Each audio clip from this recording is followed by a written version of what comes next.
Okay, so back at it. We are on strumming mechanism number 2. A quick review so far.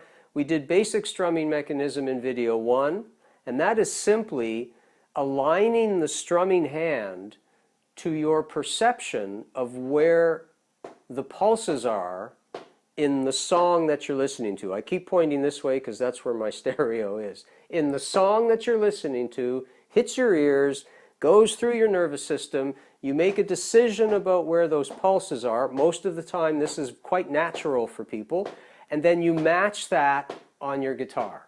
That's your first strumming mechanism. It's not earth-shattering, I get it, but it is a requirement in order to do more elaborate stuff. Unless, of course, and I talked about this earlier in the manual as well, there's always people that do everything I'm talking about naturally. They don't think of it the way you and I are thinking of it, but they just feel it and it comes out of them naturally. There are just naturally rhythmical people out there. There are just natural doctors, natural mechanics, natural athletes. I mean, you know, it exists. So we're not worried about it because they're doing their thing and we're doing our thing. Sorry if I keep hitting that. Okay, basic strumming mechanism 2. Let's come back to what we're seeing here. Before I continue though, chords that I'm playing. They're all listed in the manual and they should be up on the video here somewhere, again, as well.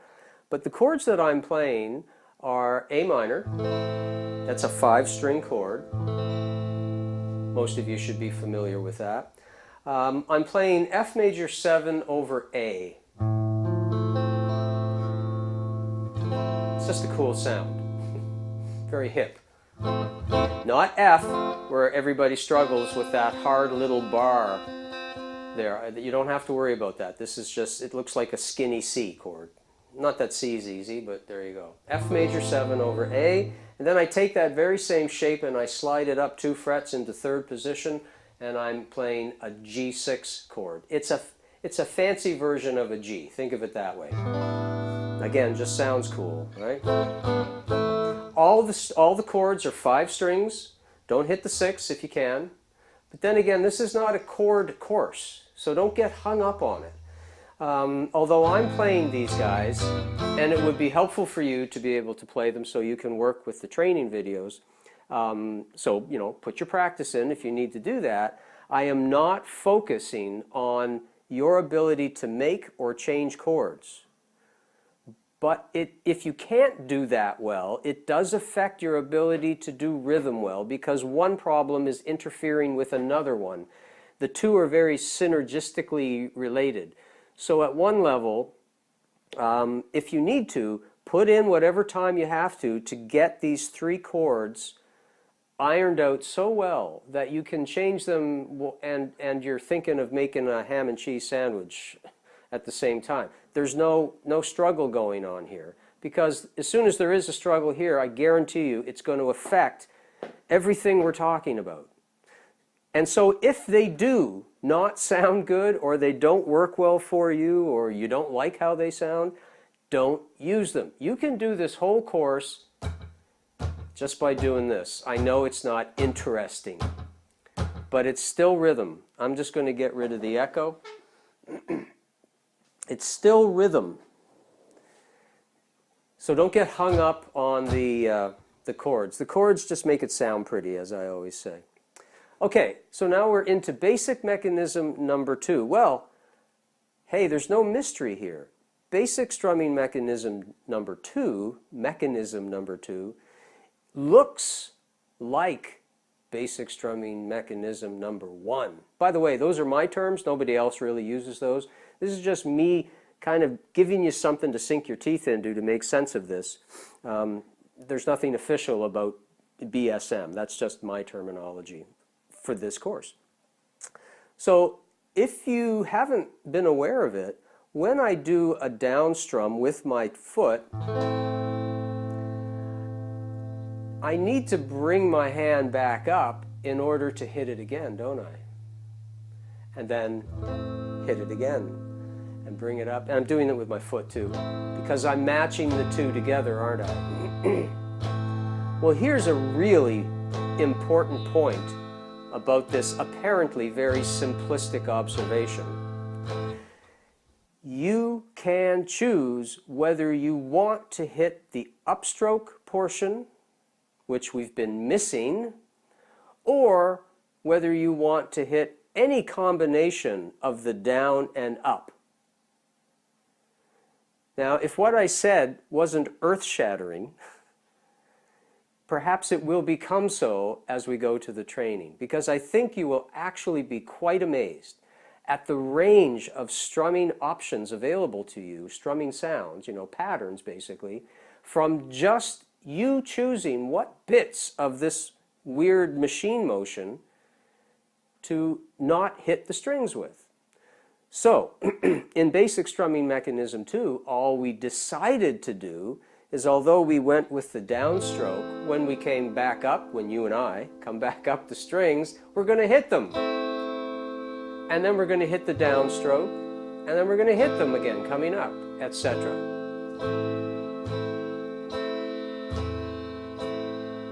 Now, something you need to be aware of is that you only hear my foot on the downstroke.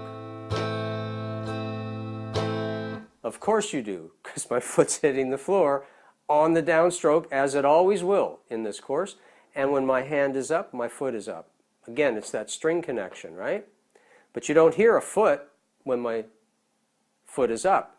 But it's up very typically at a very predictable point between two taps. And even though you don't hear anything when it's up, it's still a musical moment.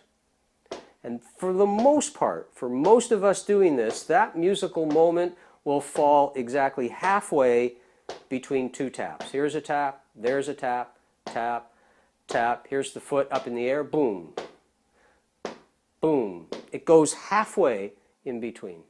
And that's worthy of a musical hyper-awareness. We need to be aware of that moment because we could do stuff at that point in time.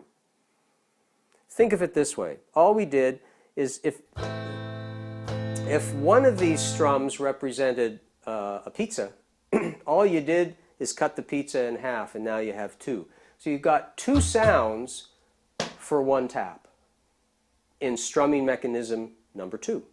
In strumming mechanism number 1, you have one sound per tap, because you chose not to hit the strings on the way up, or you were just listening to me and just followed along. But that's what was going on. So strumming mechanism 1 and 2 are really, they're kind of this. They're embedded in each other. And really the distinction between the two is just which parts you choose not to hit. You could say that strumming mechanism 1, think about this now, is just strumming mechanism 2 without hitting the upstrokes. Because look at strumming 1. You see the upstroke? I'm just not hitting, am I? And that's the sound I get. But if I decided to hit in between, I get this.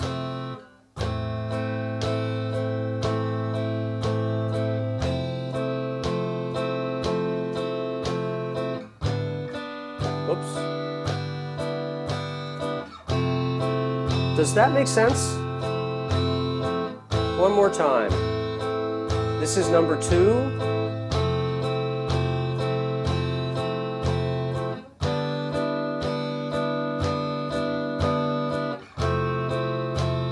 And this is number 1. Watch my hand.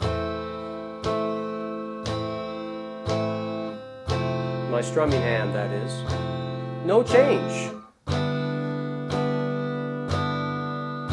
Now watch my strumming hand as I remove it from the strings. So far, between the first and the second strumming mechanism, this is all you've done. And yet the sound is quite different between the two, you'll admit. Sound, sound, sound, sound in the first one. And in the second one, you've got sound, sound, sound, sound, sound, sound, sound, sound. But the machine, the mechanism, the mechanism has not changed one bit. So far, we need to be good at strumming mechanism 1 and strumming mechanism 2. And because we numbered in strumming mechanism 1 the strums 1 to 4, because we're in 4/4 time, that's lightly discussed in the manual. I don't want you to get hung up on that, but we're counting in groups of 4. Because we decided to apply a count to the strum, we were adding some control. Because we could choose to not hit beat 2 if we wanted to, or beat 4, or any combination. But we're hitting them all. In the second strumming mechanism, where we have this upstroke, we also need a way to account for that as well. So in musical terms, the upstroke is often referred to as the or the backbeat. But we're going to call it and. So what you should be doing in order to master basic strumming mechanism 2 is being able to play the chords, ideally. Pulse is going along, and as this is moving up and down, your strumming hand, you're thinking to yourself, 1 and 2 and 3 and 4 and 1 and 2 and 3 and 4 and 1 and 2 and 3 and 4 and 1 and 2 and 3 and 4 and 1. Makes sense? Again, they're basically the same thing. You've just, in number 1, you've just eliminated the upstroke, and in number 2, you're hitting both directions. But the mechanism has basically stayed the same. But the sounds you hear are different, and that's important. If you recall in the manual, I open up with saying, the problem with strumming is how it sounds. People logically try to make their strumming sound like what they might hear from a strumming guitar in a song, but it's not necessarily coordinated with this underlying scaffolding, this pulse, and how that strumming hand relates to the pulse in some logical fashion. I can assure you right now, you can go ahead and try this if you like to. If your hand moves opposite your foot while you're strumming, good luck to you. If you don't think that's going to be a hard thing to do, go ahead and try it right now. It might even be a challenge just to get it started, but it doesn't coordinate well. Simplicity is what we're looking for, ironically, even though I'm talking a lot about this. Kind of, oh my gosh, Stephen, come on. I know, I'm making sure, you got to bear with me here, I'm making sure that you're getting this deeper than just, oh yeah, okay, let's get on to the next video. If I could see you, I would say to you, give me a sign when you feel you've really got it, and I'll stop talking. So, I have been accused of this. I do chatter about this to make sure you're getting it, and I will continue to do so because it's in my nature. So, number 1, basic strumming mechanism 1 and basic strumming mechanism 2 look the same, but they sound different because of a choice that essentially, in the end, at the end of the day, you made. You decided not to hit the upstrokes in this mechanism, and that became strumming mechanism number 1. Does that make sense? I hope it does.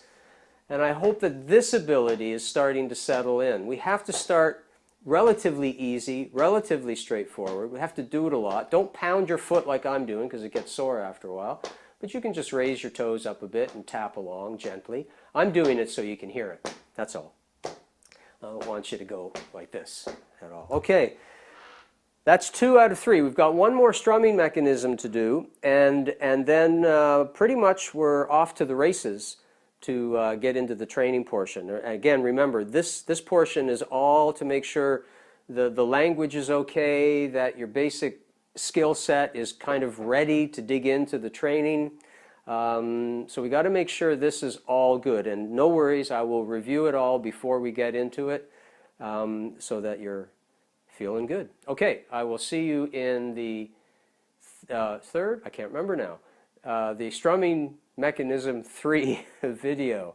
It's getting confusing a bit. Here we go. See you soon.